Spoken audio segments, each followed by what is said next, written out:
We are back for Do This Not That, presented by Marigold, and we got a good dude here today. This guy is smart, he's cool, and he has a very cool job. So who do we got? We got Teddy Cheek. Teddy Cheek is one of the marketing leaders at the Escape Game. What's that? The Escape Game is the biggest player in the world as it relates to escape rooms. They just opened up their 42nd location down in Miami. They've served over 5 million guests playing in these escape rooms. And Teddy is the whiz, making sure that all their marketing is working and their SEO and all this stuff. And we're going to be talking about SEO today, which I'm excited about. So, Teddy, welcome to Do This, Not That. Thank you. I love this podcast. And after that intro, I love you. Like that was And I love fantastic. you. Thank you. I love you. All right. Before we get into how you are marketing escape rooms and driving people to actually show up and do all this stuff, how did Teddy wind up being the king of escape room marketing? What is it? How did it happen? That's a good question. So I went to school in Nashville, went to Belmont, but I thought whatever I learn here, I'm not going to need it because I'm going to be a rock star. So that was the original plan. Graduated, waited tables with me and my band friends. We just knew any day the record deal's coming in.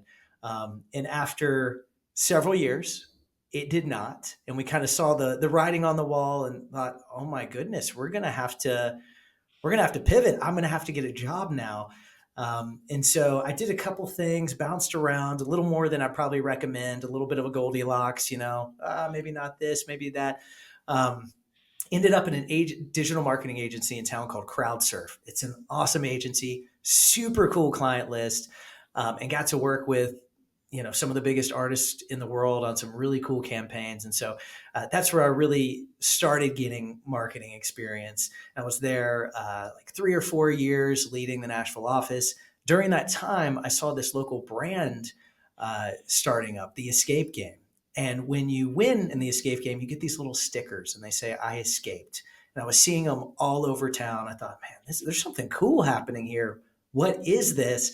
I start researching. I see, okay, they've opened in Nashville. Now they've opened in Orlando. This thing seems to be spreading. And so I reached out to one of the co-founders and he was willing to take a coffee with me. Ended up being a Coco. This guy's a really cool guy. We sat down at the coffee shop and they came to take our order and it's July. And he's like, I'll take a hot chocolate, please. I said, make that too. And this guy's cool. Like, I like that vibe. And we hit it off. And so I was there with that crew as kind of the beginnings of a corporate office. I love that. I have to tell you, I was recently in Nashville for the first time, and the last liquid that entered my body was hot chocolate. I mean, it was either some form of a beer that I probably shouldn't have been having, or a lot of coffee to recover from the fact that I had that beer. So skip the hot chocolate, but that sounds good. I take one right now. All right. So I love that story. And what we're going to talk about today is something that I know zero about, which is SEO, search engine optimization, and fitting that into your marketing. And so you're an expert on this. You drive a lot of traffic to your site and to all the different locations that you have. So I want to jump right into it. Imagine you're talking to sort of an idiot, which you kind of are right now. What is it that I've now been put in charge of my website? I got to do the SEO. What do I need to know? What do I need to focus on? What shouldn't I be doing?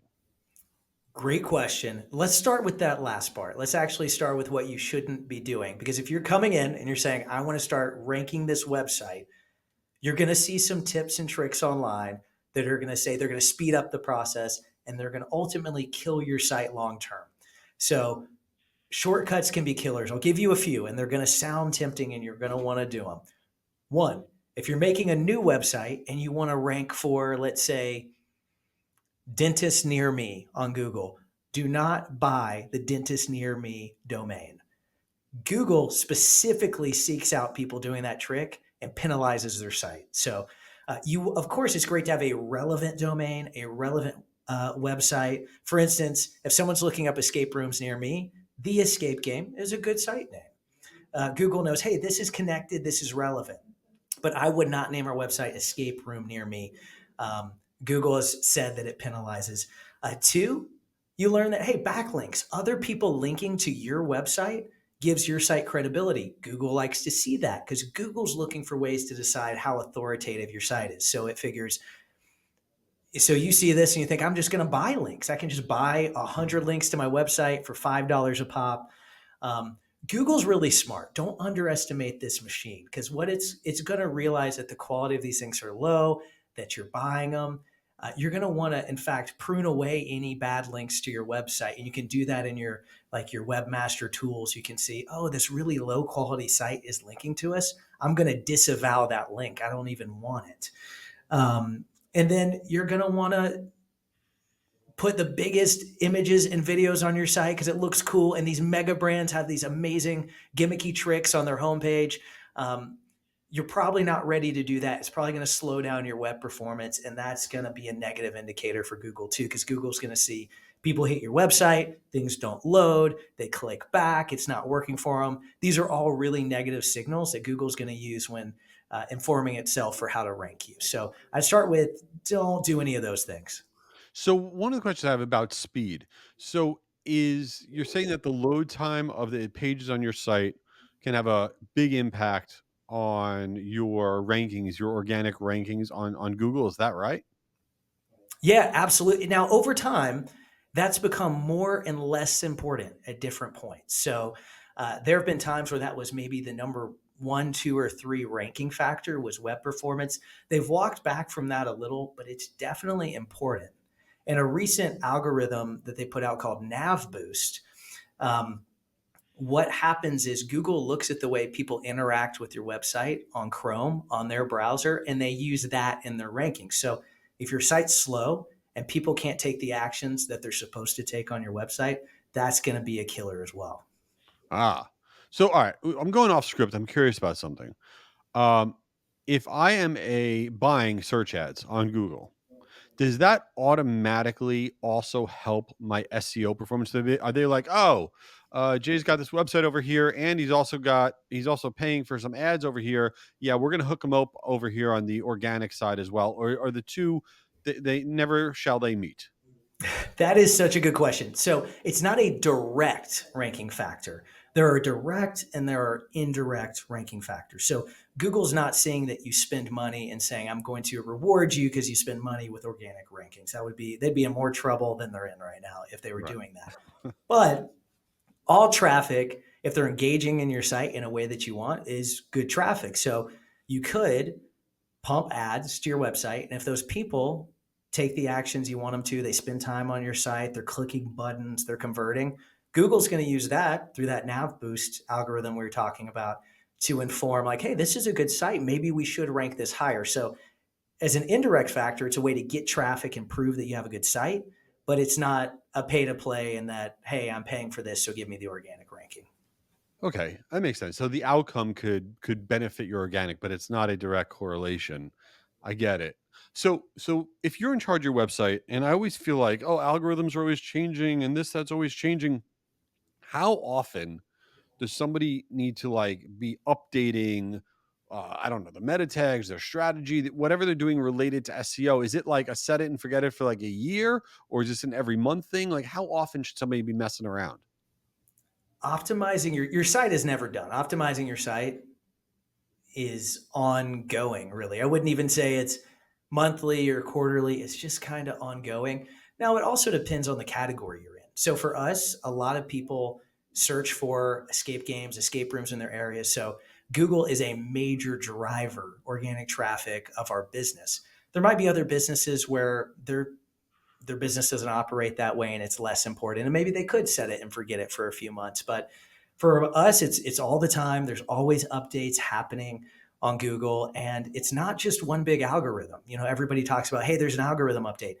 It's a series of it's just tons of algorithms. And based on who you are, where you are in your search, it's pulling elements from all these different updates they've done in the past. So the search results are super personalized, always changing. Google's always testing. And so that kind of forces you as an SEO to do the same thing.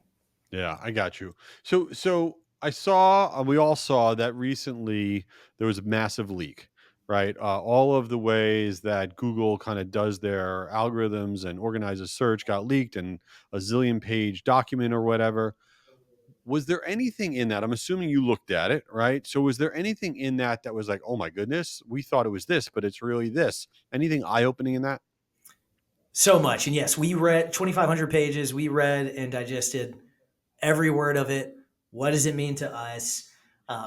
And it basically listed every ranking factor. It just didn't give you the weighting of these rating factors. There wasn't a clear way to decipher that. But I think the things that most stood out were one, the nav boost piece. Google had historically said how people interact on your site didn't matter. Well, it looks like it does matter, and it matters a lot, maybe the most of how people interact with your site while using Google Chrome. Two, all traffic is good traffic and can confirm those nav boost signals that people are using and engaging with your site in a meaningful way. Three, brand. Google's put a lot of energy into trying to figure out or trying to weight the value of brand really highly, which is obviously a large undertaking. But having, whether it's a national brand or a local brand, Google's looking at social media and press and influencers and all these things to try to figure out how authoritative is the site? How should we rank it? Oh, here's one I like a lot, actually. Um, if your website has errors, obvious errors, and you're like, I'm going to fix it, I'm going to flip the site over and I'm going to recrawl my site and I'm good. Google keeps something like the last 18 versions of your site. Wow. So you're a lot of iterations from being completely forgiven for the things you've done in the past, but it can always be better. So you should optimize and improve. But Google still knows that you had those bad links, to your site 12 months ago. Wow. I'll just make 18 versions, like, in one day so I can, like, fast forward and try to game the system. There's always a way to game it, and then Google's going to update Right, they're because smarter than I am. Right. exactly. And you know what? I like the general direction of I think it's in the service of people. I think it's a better tool when they do it this way. So I'm on board for this wild ride and trying to make our website better. And you'll see now in the rankings, like half of them are Reddit now because it's Yeah. people, Right, right. actually talking about real things, and it's harder to game. So let's get into some chaos, some stuff that's unrelated to marketing. I have the most random question to ask you, and it's probably going to be like, why is he asking that? So you were in a band. The band was called Half Priced Hearts. Do I have Yes. that right? You did. And it's amazing how often people, when I'd say that, hear tarts. That's Um, actually what I heard when you It's said it. probably a better name. I like a bakery. Half price tarts is more exciting. But yeah, it was All right, hearts. here's my random question. I always think this. So you go to a bar or whatever, and there's the band up there, okay? And your band is the one that's on stage. You're playing. And if the band's playing, like Living on a Prayer, the whole place is rocking, right? They're playing a cover song. And then the band will be like, now we're gonna play one of our originals. And then the whole crowd just falls apart, falls asleep, doesn't care. So you being on the stage, are you like, we want to play our originals? We don't want to play like the Living on a Prayer, or do you not care? Or where the whole originals thing is hard, right? We should have done more covers. We do a cover or two per show, but we were in this like underground pop rock scene in Nashville. So it was originals, but you could definitely read the crowd. Our first show ever, we connected with this other band on MySpace and they invited us out to play. We didn't even notice. They're like a metal band. So everybody there was cooler than us because we were basically the Jonas Brothers, you know?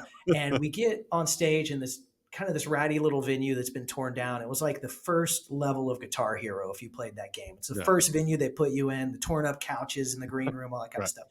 stuff. We get up to play, and they have a giant text to screen that's anonymous. And there's only like 23 people in the crowd, and they're sitting there on their phones texting and laughing. They're here for a metal show. And so we're playing while reading, like, that's the deepest V I've ever seen in a shirt. And oh my Yeah. gosh, Jonas Brothers wannabe. And hey, that Right. guitarist looks like this or that. And so I think it was character building. And I wouldn't trade that for our first show. But yes, you can definitely read the room. Oh my god, that would be terrible. Like, imagine you went to, like, a conference and had a big screen where everyone could text and, like, you'd see the comments. That is like, oh my god, that would ruin me. What were you in the band? Were you the singer, the guitarist? What were you? I was like a rhythm guitarist. I'm not very good. I like writing pop hooks. The art of writing a catchy hook. So this was a vehicle to be in the band. I had to find some guys that were like better at instruments and playing live than me, and I was just, you don't even notice me on stage. I'm there playing, but I'm thinking, I was more about the writing of the music. Um, yeah, it was a blast. So, all right, last very important question. And you'll probably either get a lot of people that like you and connect with you on LinkedIn, or people that will never talk to you again from this one question. Here it is. Oh gosh. Swifty or not? Okay, this is a complex question for me. Let me dive in. I was a very early Swifty. So Okay. when everybody was, oh, Taylor can't sing this or that, I was fully on board because I said, these songs are incredible. It is the right voice for that song. Like it had vulnerability, like it was the right words on the right melody in the right way. I was like, I'm on board all the way through like the 1989 album. Okay. Speak Now is probably my favorite. 1989. Wow. I'm less into the new stuff and brand and persona. Like I'm not. I mean, obviously she's brilliant and talented and amazing in so many ways. But I was an early Swifty that has kind of fallen off and like not super into what's happening now. Dude, that was a phenomenal answer. I didn't know More than you what. bargained for. I was ready Yeah. for that. Yeah. Wow, you really, I mean, we could do a whole podcast on that. All right, before we wrap up here, we're gonna put everything in the show notes. But Teddy, how do people follow you? How do they go to escape rooms? What can they do? Tell everybody everything. Okay, this is great. You're welcome to hit me up on LinkedIn. I'd love to hear from you. Teddy Cheek. I'm probably the only Teddy Cheek on there. The Escape Game. So theescapegame.com. Hey, if you know a great marketer, I'm always trying to build a super team here. So connect them to me. And then I blog sometimes about marketing and marketing leadership. If you read blogs, teddycheek.com. Amazing. Everyone, I'm telling you, drop him a connection request. Teddy Cheek, Cheek, on LinkedIn. He's a great dude. Teddy, can't thank you enough for being here, man. And we'll catch up soon. Yeah, definitely. Thank you.